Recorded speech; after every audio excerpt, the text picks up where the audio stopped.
Hello everyone, Mudassir Ahmad this side. आज हम specifically बात करने वाले हैं फॉरएवर लिविंग प्रोडक्ट्स के बारे में। आपने वीडियोस देख ली, आपने अंडरस्टैंडिंग ले ली है कि आपको फॉरएवर लिविंग प्रोडक्ट्स के साथ बिजनेस करना है, ठीक है। बट आज इस वीडियो में मैं आपको ये नहीं बताऊंगा कि आपको फॉरएवर लिविंग प्रोडक्ट्स के साथ ज्वाइनिंग करनी है या नहीं करनी है। लेकिन जब मैं आपकी जगह था, जब मुझे भी इस बिज़नेस को ज्वाइन करना था, तो मेरे माइंड में भी बहुत सारी क्वेरीज थे, बहुत सारी चीज़ें चल रही थी। क्या मुझे इस बिज़नेस के साथ काम करना चाहिए? क्या मुझे इनकी प्रोडक्ट्स के साथ काम करना चाहिए? क्या मैं अगर इसमें अपना फ्यूचर स्टार्ट करता हूँ, क्या ऐसा मैं करियर लेके चलता हूँ, क्या ये कंपनी मुझे ऐसा सिक्योर फ्यूचर प्रोवाइड कर सकती है कि नहीं कर सकती? बहुत से क्वेश्चंस थे मेरे उस टाइम माइंड में, ठीक है। सो आज इस वीडियो में पर्टिकुलरली मैं आपके पास 10 ऐसी रीजंस लेकर आया हूं जिसमें आपको बहुत ही अच्छे से अंडरस्टैंडिंग हो जाएगी कि आपको इस बिज़नेस के साथ ज्वाइन क्यों करना है। क्योंकि जब मैंने भी स्टार्ट लिया तो मैंने स्टार्टिंग पे क्या किया कि जब मैं रिसर्च कर रहा था, मैंने बहुत सी कंपनीज़ के सेमिनार्स अटेंड किए। उन कंपनीज़ के सेमिनार्स अटेंड करने के बाद मुझे ये चीज़ें रियलाइज़ हुई हैं कि ये ऐसे 10 पॉइंट्स हैं जो आपको क्लियरली अंडरस्टैंड हो जाएंगे जब आप इस बिज़नेस में भी आएंगे। क्योंकि जब मैं बिज़नेस में आया तो मैंने ये चीज़ों को देखा, ये पॉइंट जब मुझे नज़र आए तो मैंने डेफिनेटली इस कंपनी को ज्वाइन किया, और वो 10 पॉइंट्स भी मैं आपके सामने रखने वाला हूँ। So without any further delay, let's just quickly start the video. So सबसे पहला point, this company is a global brand. क्योंकि ये 170 प्लस कंट्रीज़ के अंदर इस्टेब्लिश हो चुकी है। ये इनकी प्रोडक्ट्स जो हैं वो 170 प्लस कंट्रीज़ के अंदर प्रूव्ड और सर्टिफाइड हैं, ठीक है। सो मतलब अब अगर हम किसी ब्रांड को ले लेते हैं, एप्पल को ले लेते हैं, ठीक है। एप्पल भी जस्ट अपनी 25 कंट्रीज़ के अंदर जस्ट इस्टेब्लिश है, ठीक है। सो इतनी बड़ी इंडस्ट्री 170 प्लस कंट्रीज़ में है, तो वो फ्रॉड करके तो डेफिनेटली वो स्टैब्लिश नहीं हुई। उनकी गवर्नमेंट्स ने इसके प्लान को अप्रूव किया है, इसकी प्रोडक्ट्स को अप्रूव किया है। सो फ्रॉड के साथ तो ये पॉसिबल नहीं है। इन डिफरेंट कंट्रीज़ के अंदर ये इस्टेब्लिश हो चुकी है। सो यहाँ पे आप और मैं कोई नहीं होते कि इसकी कंपनी के ऊपर क्वेश्चन करने वाले। लेकिन हाँ, अगर ये कंपनी इतने बड़े लेवल पे इस्टेब्लिश हो रही है तो कंपनी हमसे ज़रूर क्वेश्चन कर सकती है कि आप अगर इस बिज़नेस में आ रहे हैं तो आपकी क्या क्वालिफिकेशन है, क्या आपका क्या क्राइटेरिया है जिसको मीट करने के बाद आप इस कंपनी को ज्वाइन कर सकते हैं।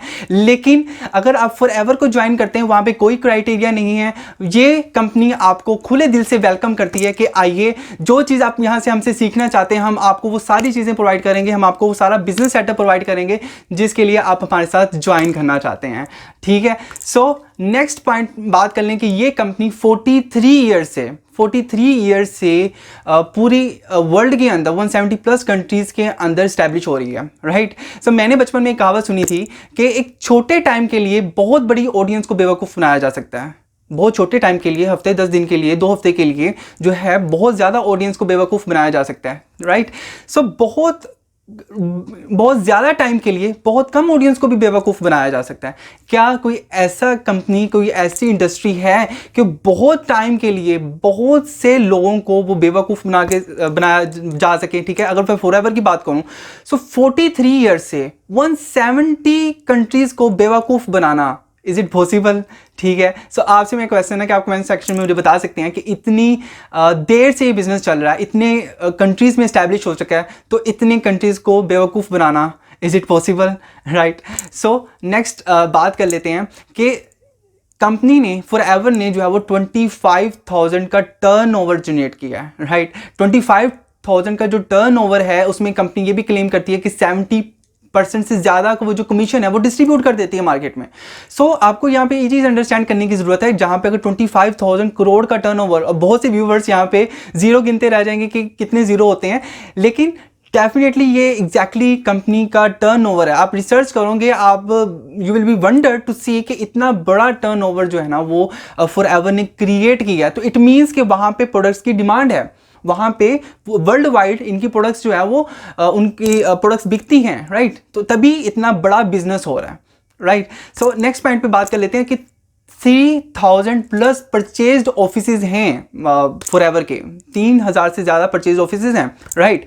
सो लाइक अगर मैं बात करूँ स्पेसिफिकली एमएनसीज़ की, एमएनसीज़ में ये होता है कि मैंने जब अपनी रिसर्च करी, मैंने जब जिनको मैं जानता हूँ, तो उसमें क्या होता है कि 99% से ज़्यादा जो ऑफिसेज होते हैं वो तो या तो रेंट के ऊपर बने होते हैं, या तो जो है वो लीज एग्रीमेंट के ऊपर होते हैं, लाइक 3 ईयर्स की, 5 ईयर्स की, 7 ईयर्स की लीज के ऊपर वो एग्रीमेंट होता है, क्योंकि वो कंपनीज में इंस्टेबिलिटी बहुत होती है।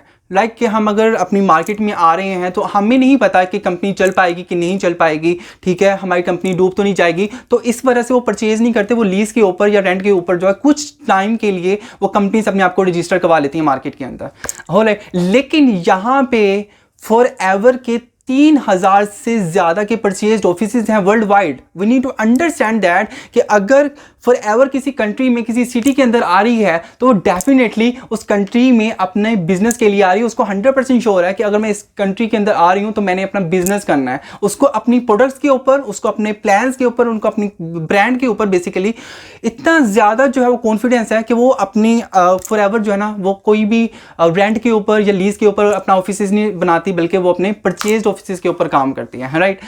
और यहाँ पे 5th पॉइंट के ऊपर बात कर लें, फॉर एवर जो है वो वर्टिकली इंटीग्रेटेड है, राइट। वर्टिकली इंटीग्रेटेड से ये कंपनी अपने आप को दूसरे मार्केट में ब्रांड्स के साथ अलग कर देती है, राइट।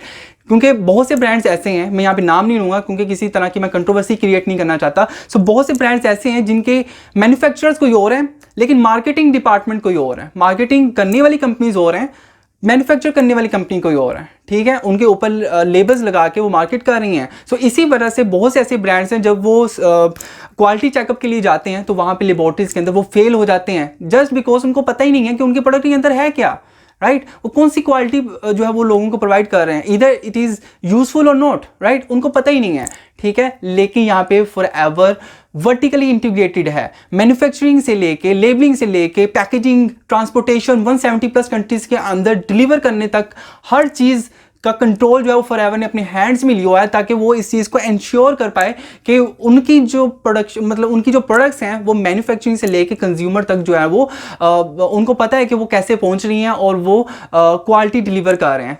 यहाँ पे कुछ टाइम ऐसा हुआ कि फॉर एवर की कुछ प्रोडक्ट्स जो उनको लगा कि वो क्वालिटी प्रोवाइड नहीं कर रही हैं, उस लेवल की क्वालिटी प्रोवाइड नहीं कर रही हैं, तो रेक्स मोहन जो कि फॉर एवर के चेयरमैन है, उन्होंने क्या किया, वो पूरे के पूरे लाट को कैंसिल कर दिया, पूरे के पूरे लाट को ज़ाया कर दिया, क्योंकि वो मार्केट में इतनी ज़्यादा क्वालिटी इंश्योर नहीं कर रहे थे।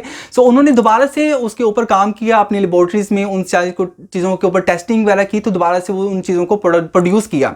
सो यहाँ पे क्वालिटी और लोगों के साथ कंप्रोमाइज़ नहीं किया जाता है, राइट। यहाँ पे फॉर एवर भी कंप्रोमाइज़ कर सकती थी कि किसी को अपने जो है वो बिजनेस शेयर बना लेती, या अपने ज़मीन को किसी ठेके पे दे देती कि आप प्रोड्यूस करो, हम मार्केट करते हैं, या हम प्रोड्यूस कर रहे हैं आप मार्केट करो। नहीं, प्रोडक्शन से लेके मार्केटिंग तक ईच एंड एवरीथिंग डिलीवर जब तक नहीं हो जाता कंज्यूमर को, हर चीज़ की रिस्पॉन्सिबिलिटी फॉर एवर ने अपने हैंड में रखी है, right. So biggest name in nutraceuticals. So अगर मैं आपसे पूछूं कि आने वाले टाइम में सबसे बड़ी इंडस्ट्रीज कौन सी है, ऐसी कंपनी कौन सी है जिसमें हमें आने वाले टाइम में बहुत ज़्यादा प्रॉफिट हो, हमारी बहुत ज़्यादा ग्रोथ हो जाए उस इंडस्ट्री के साथ अटैच होने पे, तो वो कौन सी इंडस्ट्री है? वो डेफिनेटली न्यूट्रास्यूटिकल इंडस्ट्री है। I am telling you because आज के टाइम में आपने देखा होगा स्पाज, जिम्स जो हैं वो पिछले टाइम में इतनी ज़्यादा नहीं थे, लेकिन अब के टाइम में वो बहुत ज़्यादा एक्सपैंड कर रहे हैं। एरोबिक सेंटर देख लो, वो भी बहुत ज़्यादा एक्सपैंड कर रहा है। आप पब्लिक जो पार्क्स होते हैं उनके अंदर आप देख लो, वहाँ पे भी ओपन जिम्स का कंसेप्ट आ गया, पहले नहीं था, लेकिन अब लोगों को अवेयरनेस आ रही है। और आप अगर फार्मास्यूटिकल स्टोर्स पे चले जाएं, शॉप्स पे चले जाएं, वहाँ पे भी जो आपने देखा होगा कि वहाँ पे पहले जो है वो जस्ट मेडिसिन होती थी, लेकिन अब के टाइम में वहाँ पे एक प्रॉपर उनका काउंटर बन गया है जहाँ पे जस्ट न्यूट्रिशंस पड़े हुए हैं, एनर्जी ड्रिंक्स पड़े हुए हैं, राइट। आपने लाजमी देखा होगा कि आज के टाइम में वो सारी चीज़ें वहाँ पे अवेलेबल हैं, जस्ट बिकॉज लोगों को इस चीज़ की अवेयरनेस हो गई है कि आप जो हैं बीमार होने से अच्छा ये है कि आप बीमारी से पहले अपनी हेल्थ का ख्याल रख लें, ठीक है। सो यहाँ पे जो न्यूट्रास्यूटिकल इंडस्ट्रीज़ हैं वो मल्टी ट्रिलियन डॉलर्स आप कह लें कि इंडस्ट्रीज़ बनने वाली हैं आने वाले टाइम के अंदर भी। सो यहाँ पे हमें ये चीज़ को अंडरस्टैंड करना है कि अगर इस इंडस्ट्रीज़ के साथ हमने अपने झंडे गाड़ दिए, इस इंडस्ट्रीज़ के साथ हमने अपना बिजनेस सेटअप कर लिया, तो डेफिनेटली तो यहाँ पे भी हम मल्टी ट्रिलियन डॉलर्स की जो इंडस्ट्री इस्टेब्लिश हो रही हैं उनका पार्ट बन सकते हैं, और हमें भी बहुत सारा पैसा जो है वो हम अर्न कर सकते हैं जस्ट इस ब्रांड के साथ, इस कंपनी के साथ अटैच होने पे, राइट। सो नेक्स्ट पॉइंट की मैं यहाँ पे बात करूँ कि इस कंपनी के शेयर्स होल्डर्स कोई नहीं है, no share holders in this company, right. Like अगर कोई भी न्यू कंपनी आती है, अगर मैं न्यू कंपनी की बात करूँ तो वो यहाँ पे आईपीओज को रिलीज करती है। आईपीओज और शेयर होल्डर्स क्यों होते हैं, मैं आपको थोड़ा सा यहाँ पे बता दूं। आईपीओज इसलिए होते हैं क्योंकि अब न्यू कंपनी आई है, ठीक है, वो पब्लिक से पैसा लेती है, ठीक है, पब्लिक से पैसा लेती है, पब्लिक के साथ शेयर होल्डर्स मार्केट में लोगों के साथ शेयर्स बनाती है, उन पैसों को यूज़ करती है, और जब उन मार्केट के उस कंपनी के जो शेयर्स हैं वो बढ़ जाते हैं, तो वो जो लोग हैं जिन्होंने इसके साथ अपनी शेयरिंग की होती है इस बिज़नेस में, वो उस शेयर्स को सेल करके वो इधर से पैसा जनरेट करते हैं। सो यहाँ पे इस तरह से कंपनीज जो है ना वो अपने शेयर्स बनाती हैं, ठीक है, लेकिन फॉर एवर के कोई शेयर होल्डर्स नहीं है।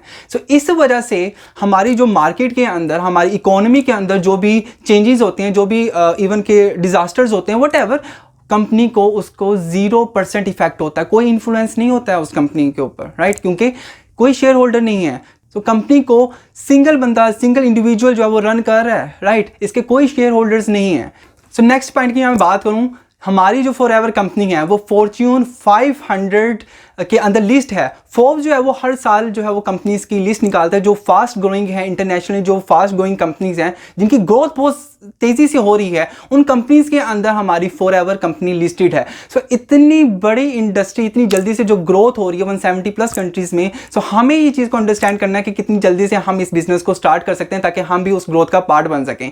या मैं नेक्स्ट पॉइंट की मैं बात करूं, जो फॉरएवर कंपनी है वो completely cash rich, debt free company है। इसने किसी भी किस्म के जो है वो अपनी कंपनीज के लिए, अपने ऑफिसेज के लिए किसी भी किस्म का जो है वो डेट्स नहीं लिए हुए, मार्केट से कोई शेयर नहीं लिया हुआ, ऑलराइट। इसके जितने भी परचेज्ड ऑफिसेज हैं वो इन्होंने खुद अपने पैसों से परचेज किए हैं, और इसके अलावा 25,000 जो करोड़ का टर्नओवर है, उसके अलावा इस कंपनी के फॉरएवर के जो है वो यूरोप के अंदर, अफ्रीका के अंदर इनके विलाज हैं, इनके रिजॉर्ट्स हैं, इनके होटल्स हैं, जहाँ से ये इसके अलावा जो है ना वो काफ़ी ज़्यादा जो है वो टर्नओवर जनरेट कर रहा है। So this company is very strong company. अब ये बात उन लोगों के लिए जिनको लगता है कि कंपनी में हम अपने पैसे लगाएंगे, कंपनी के साथ हम बिजनेस ओपन करेंगे तो कंपनी भाग जाएगी।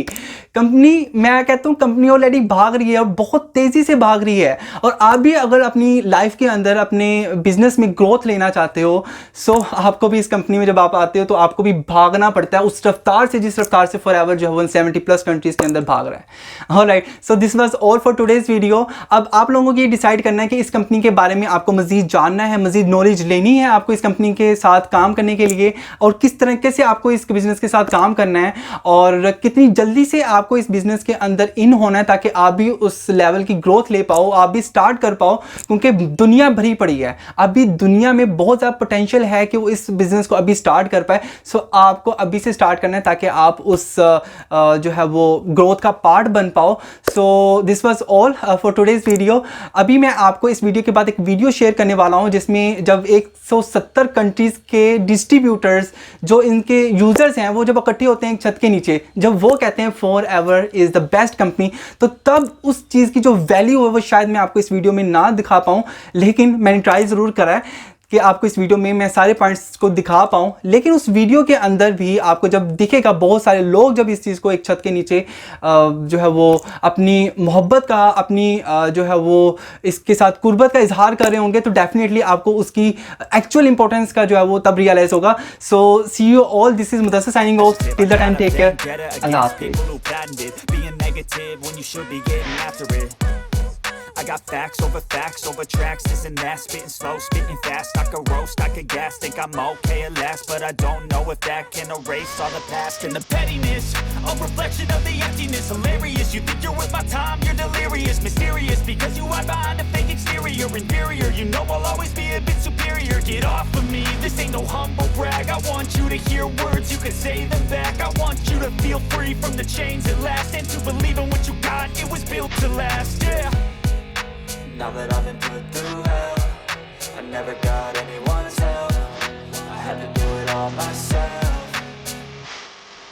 I don't ever slow up, no I don't take shit, I got no love for the fakeness. If you wanna play tough and wanna hate this, I'll always show up and make a statement. I don't ever slow up, no I don't take shit, I got no love for the fakeness. If you wanna play tough and wanna hate this, I'll always show up and make a statement. Gonna learn the consequence of being incompetent. Mental health is confidence, dreams and some honestness. I'm not here to save the day, that's for you to take away. I could play a million mind games, but instead I say something not illogical, something that is topical. Rub it on and watch it go, make yourself unstoppable. Dreams are irresponsible, but they're always possible. If you just believe, you could be so remarkable. Thoughts in my head, a collage and they spread. I'll be great one day, going off of my meds. No, I'm not giving up, no, I'm not giving in. I will make it to the top, taking off in the wind. I gotta make it, I'm saving every day to taste it. I'm patient, but my mind, it can hardly take it. I'm chasing a dream that I've had for several ages. A vacant, modern kingdom for the taking.